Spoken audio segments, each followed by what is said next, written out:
मैं भारत को भारतीयता की मान्यता के आधार पर फिर से खड़ा करना चाहता हूं, उस काम में लगा हूं। मान लो हम टीवी देखते हैं, उसमें मान लो चित्रहार आता, एक एक से गंदे गंदे गाने हम सुनते, एक एक से घटिया घटिया गीत सुनते, हमारी माँ के साथ बैठते हैं, हमारे पिताजी के साथ बैठते हैं, हमारे दादा दादी के साथ बैठते हैं। मुश्किल यह है कि किसी को शर्म नहीं आती, सब एक साथ बैठते। माँ बाप को शर्म नहीं आती अपने बेटे बेटियों के साथ बैठकर चित्रहार। इतने पागल हम हो गए हैं कि अपने जवान बेटे बेटियों के साथ जो नहीं देखना चाहिए वो सब बैठ के देखते। और चित्रहार में कभी गीत नहीं आता वंदे मातरम, चित्रहार में कभी गीत नहीं आता मेरा रंग दे बसंती चोला, चित्रहार में यह गीत कभी नहीं आता विजयी विश्व तिरंगा प्यारा झंडा ऊंचा रहे हमारा। चित्रहार में सिर्फ गंदे गंदे घटिया घटिया गीत, चोली के पीछे क्या है, चीज बड़ी है मस्त मस्त, आती है क्या खंडाला। और सोचो हम रोज रोज ऐसे गंदे गंदे गीत गाएंगे, यही गीत देखेंगे, यही गीत सुनेंगे, तो हमारा चरित्र कैसा बने। और तुमको मैं सिर्फ यही कहना चाहता हूं कि अगर तुम्हारा चरित्र नहीं बना तो जिंदगी बेकार है। हमको हिंदुस्तान में चरित्रवान नौजवानों की ही जरूरत है सबसे ज्यादा। आज ये देश में जो चरित्रहीन नेता पैदा हुए हैं, जो इतना चरित्रहीनता फैली है पूरे समाज में, इतना भ्रष्टाचार फैला है, उसका कारण है कि यहां चरित्र खत्म हो गया। अभी वो चरित्र तुम्हारा भी खत्म हो गया तो आने वाली पीढ़ी भी बर्बाद हो जाएगी। इसलिए मैं कहता हूं कि टीवी नहीं देखना। इसलिए भी नहीं देखना कि टीवी में जो सीरियल्स आते हैं सब एक एक से घटिया घटिया बातें दिखाते हैं।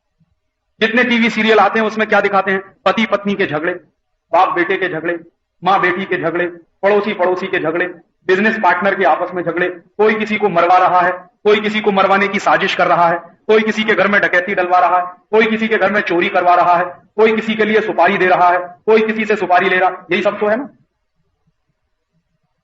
तो ये सब उल्टी सीधी बातें देख देखकर हम क्या सीखने वाले।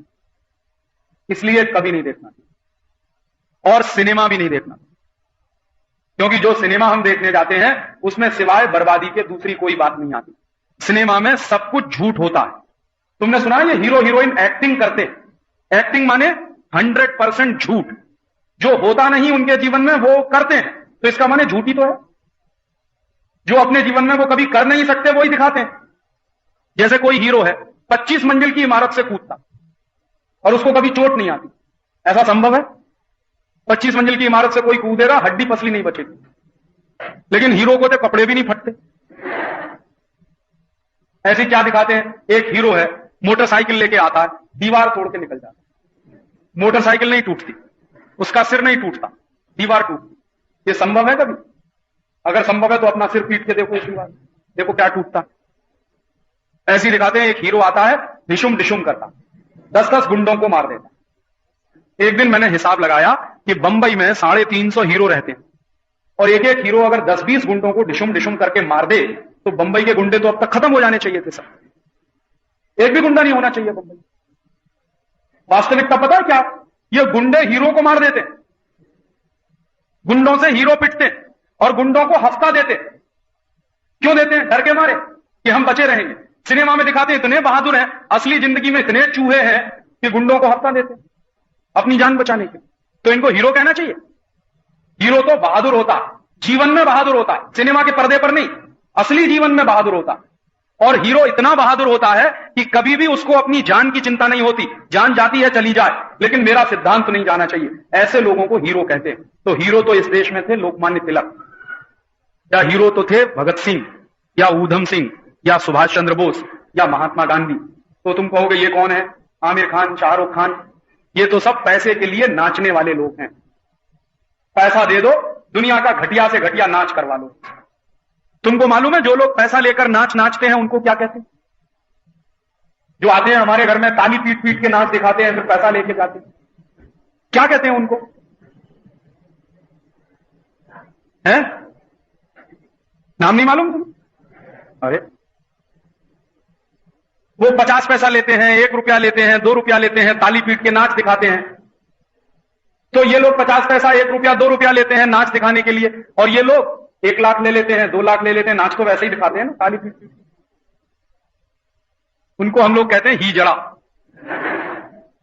ना वो ही होते हैं ना वो शी होते हैं, ही और शी के बीच में होते हैं। ये फिल्मों के हीरो भी यही। तो इसलिए इनको हीरो हीरोइन कहना बंद करो। और इनको हीरो हीरोइन कहना बंद करो। तो एक काम और करना, तुम्हारे कमरे में अगर ऐसे पोस्टर लगे हों, उनको फाड़ के फेंक देना। और अपने कमरे में ये आमिर खान, शाहरुख खान, संजय दत्त, जूही चावला, माधुरी दीक्षित, ये सब फालतू के लोगों के पोस्टर निकाल के फाड़ना और उनकी जगह पोस्टर लगाना लोकमान्य तिलक का, झांसी की रानी लक्ष्मीबाई का, रानी दुर्गावती का, भगत सिंह का, उधम सिंह का, सुभाष चंद्र बोस का। जो असली हीरो हैं उनका फोटो लगाओगे या नाचने गाने वालों का फोटो लगाओ? तो इसलिए इनकी फिल्में भी नहीं देखना और इन सब का हमें बहिष्कार करना। पता है क्यों? क्योंकि ये सब जो हमारे देश में फिल्मों में काम करने वाले, नाचने गाने वाले लोग हैं, ये क्या करते हैं, परदेशी कंपनियों का ज्यादा से ज्यादा जाहिरात करते। माधुरी दीक्षित लक्स बिकवाती, हेमा मालिनी लक्स बिकवाती, ये शाहरुख खान पेप्सी कोला बिकवाता, ये सब सारे के सारे परदेशी कंपनियों का धंधा कराते हैं। और हम चाहते हैं कि पूरे देश में स्वदेशी आंदोलन चलना चाहिए, ये परदेशी कंपनियों का जाहिरात करा रहे हैं, इसलिए इन सबका बहिष्कार करना। समझ में आ रहा है ना? इनके बहिष्कार करने का तरीका सबसे अच्छा कि इनकी हम फिल्में ही नहीं देखेंगे। तो फिर तुम पूछोगे मनोरंजन कैसे करेंगे? मनोरंजन करने का सबसे अच्छा तरीका मैंने बताया कि जो कुछ मैं कह रहा हूं वही बात अपने पड़ोसी के घर में जाके कहना। तो इससे स्वदेशी आंदोलन भी चलेगा, तुम्हारा मनोरंजन भी होगा। और अपने घर का टीवी बंद करके अपने पड़ोसी के घर में जाना और उसका भी टीवी बंद कराना, ये बंद करो, फालतू का काम। बहुत बार विद्यार्थी ये कहते हैं राजीव भाई टीवी बंद करेंगे बोर हो जाएंगे, टाइम पास नहीं होगा। तो मैं तुमको टाइम पास करने का तरीका बताता हूं। अपना टीवी बंद करो, अपने पड़ोसी के घर में जाके उसका बंद कराओ, उसको साथ लेके तीसरे के घर में जाके उसका बंद कराओ, टाइम पास होने लगेगा। होगा कि नहीं होगा? और ऐसे जब तुम घर घर में जाओगे तो उनको ये बातें भी बताना कि परदेशी माल नहीं खरीदना, हमेशा स्वदेशी माल खरीदना। तुम्हारे पास जो माहिती पत्रक है वो उनको दे देना फोटोकॉपी करा के। बात समझ में आती है ना? तो टीवी बंद करना, सिनेमा नहीं देखना, घर घर में जाना, स्वदेशी का प्रचार करना। और अगर मनोरंजन करना है, तुमको कभी कंटाला आ रहा है, तो अच्छी अच्छी किताबें पढ़ना। मराठी में बहुत अच्छी अच्छी पुस्तकें, कहानियों की बहुत अच्छी अच्छी पुस्तकें हैं। बड़े बड़े लोगों की किताबें पढ़ना, लोकमान्य तिलक की पुस्तकें पढ़ना, जो मैंने तुमको सुनाया वो उनकी किताब में मिलेगा तुमको। भगत सिंह के बारे में पढ़ना, गांधी जी के बारे में पढ़ना, तो ऐसी अच्छी अच्छी किताबें पढ़ना। और अगर कंटाला कभी आए तो संगीत सीख लो। संगीत से बड़ा मनोरंजन पूरे दुनिया में कोई नहीं। तो कोई गीत गाना सीखो, कोई वायलिन बजाना सीखे, कोई बांसुरी बजाना सीखे, कोई सितार गिटार बजाना सीखे, कोई मंडोलियन बजाना सीखे। ये सब बजाना सीखो या गीत गाना सीखो। समझ में आ रहा है ना? तो संगीत सीख लो। संगीत ना सीख पाओ तो पेंटिंग बनाना सीख लो, स्केच बनाना सीख लो, रंग भरना सीख लो, कलर करना सीख लो। ये सब काम मनोरंजन करने के लिए सबसे अच्छे काम है। बात समझ में आती है ना? तो टीवी नहीं देखना, सिनेमा नहीं देखना, दूसरे पड़ोसियों के घर में जाना, उनको ये समझाना। और मनोरंजन के लिए अच्छे से अच्छा साहित्य पढ़ना, अच्छी से अच्छी पुस्तकें पढ़ना, संगीत सीखना, दूसरों को सिखाना। अपने घर में और अपने परिवार के आसपास के तुम्हारे बराबर के जितने दूसरे दोस्त हैं तुम्हारे, उन सबको ये सब समझाना। समझ में आ रहा है ना? तो हम वही काम करेंगे जो लोकमान्य तिलक ने 1905 में किया था। फिर से स्वदेशी आंदोलन चलाएंगे तो इस देश की आजादी बचेगी। मैं तुमसे इतना ही कहने आया था, तुमने शांति से सुना। बहुत बहुत आभार, बहुत बहुत शुक्रिया, बहुत बहुत धन्यवाद।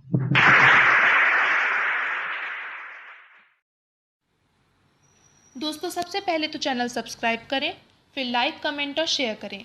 और हाँ, हमारा एंड्रॉयड ऐप डाउनलोड करना ना भूलें।